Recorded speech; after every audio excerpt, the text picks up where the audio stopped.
муассисаи таҳсилоти миёнаи умумии рақами 9 ба номи Бобур Раҷабзода дар соли 1990 бо мақсади фароҳам овардани шароити музоид барои таълим ва тарбияи насли наврас дар яке аз гӯшаҳои зебои Тоҷикистон деҳаи Ёрӣ таъсис ёфтааст. Дар тӯли зиёда аз 30 соли фаъолияти худ мактаб ба як маркази муҳими илм, фарҳанг ва варзиш табдил ёфта садҳо шогирдони лаёқатмандро ба ҷомеа пешкаш намудааст. айни ҳол муассиса дорои 4 бинои таълимӣ ва 68 синфхона мебошад ки ҳамаи онҳо барои таълиму тарбия ва рушди шахсияти хонандагон бо шароити лозимӣ таъмин карда шудаанд. фаъолияти муассиса зери роҳбарӣ ва дастгирии мақомоти дахлдор ва бо иштироки фаъолонаи омӯзгорон, волидайн ва ҷомеа бо муваффақият ба роҳ монда шудааст. дар муассиса 87 нафар омӯзгор фаъолият доранд ки аз онҳо 36 нафарашон занон мебошанд. омӯзгорон ҳамчун нерӯи муҳими зеҳнӣ ва такягоҳи пешрафти муассиса дар таълиму тарбияи насли наврас нақши калидӣ мебозанд. аз ҷумла 4 нафар омӯзгорони ин мактаб бо унвони аълочии маорифи ҷумҳурии Тоҷикистон қадрдонӣ шудаанд. Абулфайзов Абулхайр омӯзгори собиқадор, шахсияти маъруф дар соҳаи маориф. Раҳмат Фарҳодҷон шахсе ки бо равиши муосири таълим маъруф аст. Ҷалолова Муслима мураббии маҳорати баланди методӣ. Файзиева Райҳона омӯзгори ташаббускор ва соҳибтаҷриба. ҳамзамон дар баробари омӯзгорони собиқадор омӯзгорони ҷавон низ дар равандҳои таълимӣ нақши фаъол доранд. аз ҷумла Чахонова Садаф ва Ориева Мастона аз ҷумлаи муаллимони ҷавонанд ки бо нерӯи тоза ва иҷодкории баланд саҳми босазо мегузоранд. ман директори муассисаи таҳсилоти миёнаи умумии рақами 9 ба номи Бобур Раҷабзода деҳаи Ёрӣ шаҳри Панҷшир. соли гузашта муассисаи моро 82 нафар طالب‌علمون ختم نمودند که از آنها 63 نفرشان به مؤسسه عالی و کسبی دولت داخل شدند. از آن جمله نرزقل و منیجه در آزمون فروغ سپیدانوی کتاب است در جمهوری اشتراک نموده سزاوار جای سیوم گشت. عین زمان باشد دانشجوی سال اولی دانشگاه طبی تاجیکستان به نام ابوعلی ابن سینا است. حالا در مؤسسه ما 4 آموزگار اعلاچی معارف 87 نفر آموزگار 2059 نفر خواننده تحصیل دارم که امسال نیست در آزمون فروغ سپیدانوی کتاب است. این فروغ معرفت آزمون المپیاد جمهوری ولایتی فن متماتیکا جلیل فانیشور اشتراک نموده در این المپیاد سزاوار جای اول گشت. نیت دارد در آزمون در المپیاد جمهوری اشتراک نموده. یکی خواننده دیگری ما خواننده صنف 11 ب در آزمون فروغ سپیدانوی کتاب است اشتراک نموده عین زمان در ناحیه جای یکم گرفت. Кто основоположник русской классической литературы? Рассказывайте биографию. Основоположник русской классической литературы – это Александр Сергеевич Пушкин. Александр Сергеевич Пушкин родился 26 марта 1799 году в богатой деревенской семье. В семье Марию Александрович и няню Александра звали Арина. Александр писал много стихотворений, много сказки, повести и другие. Одна из сказок, которая популярен Александра Сергеевича Пушкина, это сказка о Руслан и Людмила. У лукоморья дуб зеленый, золотая цепь на дубе том. И днем и ночью кот ученый все ходит по цепи кругом. Пойдет направо, песнь заводит, налево сказку говорит. Там чудеса, там лиший бродит, русалка на ветвях сидит. Там на невиданных дорожках следы невиданных зверей, увы. шумораи умумии хонандагони муассиса 2059 нафар мебошад ки аз ин шумора 1043 нафарашон духтарон мебошанд. ин нишондиҳанда далели таваҷҷӯҳи ҷомеа ба таълими духтарон ва рушди баробарии гендерӣ дар муҳити мактаб аст. хонандагони муассиса дар олимпиадаҳои фаннӣ ва озмунҳои ҷумҳуриявӣ вилоятӣ ва маҳаллӣ фаъолона ширкат меварзанд. аз ҷумла дар озмуни фурӯғи субҳи доноии китоб аст 5 нафар хонанда бо маҳорат ва дониши баланд иштирок намуданд. дар олимпиадаи фаннӣ 1 нафар хонанда сазовори ҷои намоён гардид. дар озмуни илм фурӯғи маърифат 2 нафар иштирокчиён дониши хешро муаррифӣ карданд.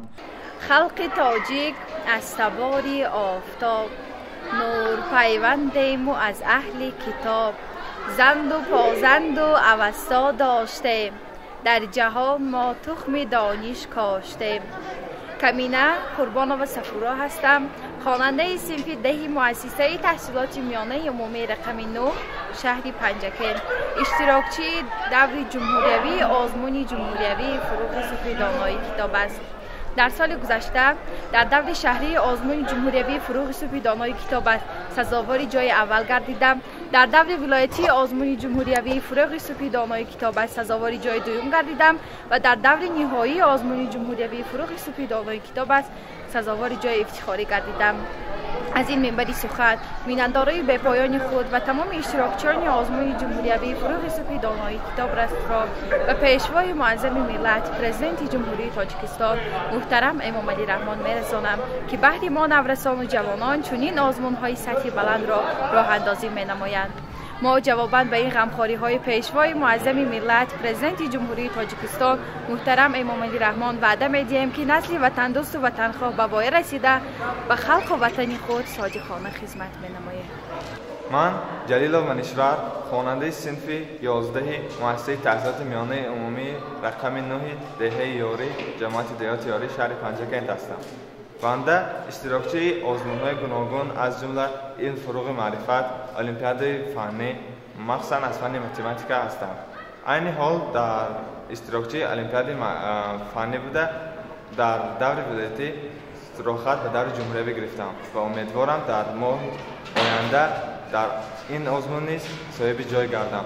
من منتداری بیوسته خود را به اساسگذار صلح و وحدت ملی پیشوای ملت پرزیدنت جمهوری تاجیکستان محترم امام علی رحمان میرسانم که برای ما جوانان شرایط بهترین را برای تحصیل مهیا نمودند و ما باید از آن کس پیروی نموده برای پیشرفت تاجیکستان و عموما دیار خود نزد ملت خود نام بردار ملت و تمام دولت در جهان بگردیم. اینچنین منتداری خود را به ماموریت مؤسسه، دیرکتور مکتب رحمت فرهاد، آموزگاران جلال و مسلمه و مخصوصاً آموزگار فن متماتیکا و مادرم فیضه و ریحانه میرسانم که مرا در آزمون‌ها روح بلند نموده و من تیاری خوب دادند و مؤسسه نیز ماموریت آن و من همیشه دستگیر من و برای من کامیابی‌های گوناگون را خواهان بودند. از همین سبب با مؤسسه ما دارای شرایط بهترین تحصیل است و امیدوارم که از اینجا بهترین شخصیت‌های برجسته آینده علمی و در همه ساحه‌ها بهترین شخصیت‌ها می‌برند. این دستاوردها گواهی قابلیت بلندی علمی شاگردان و فعالیت پرثمر آموزگاران میباشد.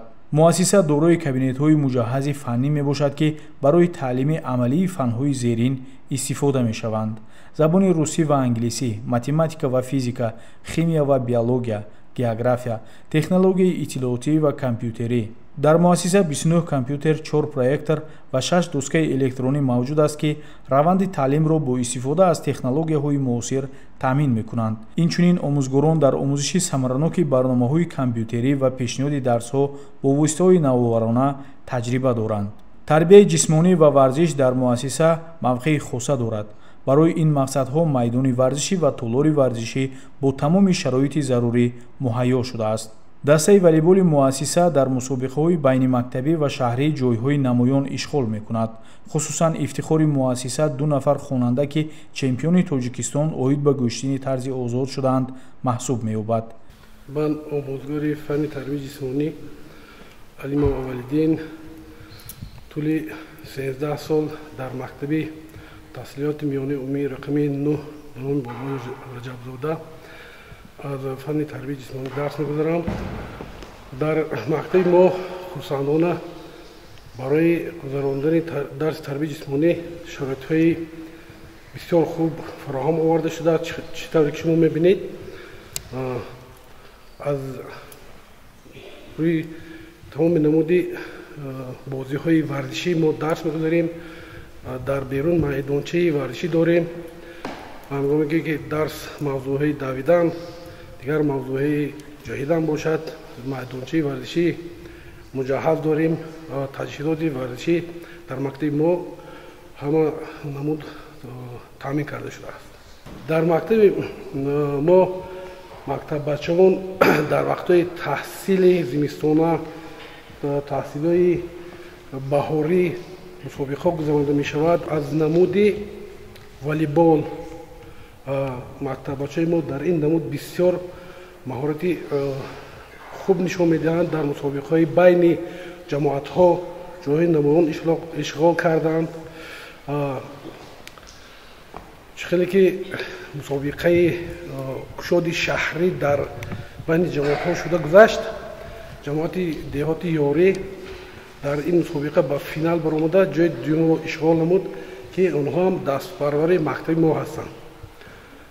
боз аз машғулияти берун аз синфи дорем мо аз номади куштани тарзи озод соли 2024 аз ин намуд ду шогирд хонандагони ҳам мактаби миёнаи мо чемпиони ҷумҳурии тоҷикистон шуданд. дар мусобиқи ҷумҳуриявӣ яке дар шаҳри данғараи вилояти хатлон ва дигаре дар шаҳри душанбе ҷойҳои аввалро ишғол карданд. чемпиони ҷумҳурии тоҷикистон шуданд, сазовори ҷои аввал гаштанд ва унвони номзади устоди варзиши ҷумҳурии тоҷикистонро ба даст оварданд.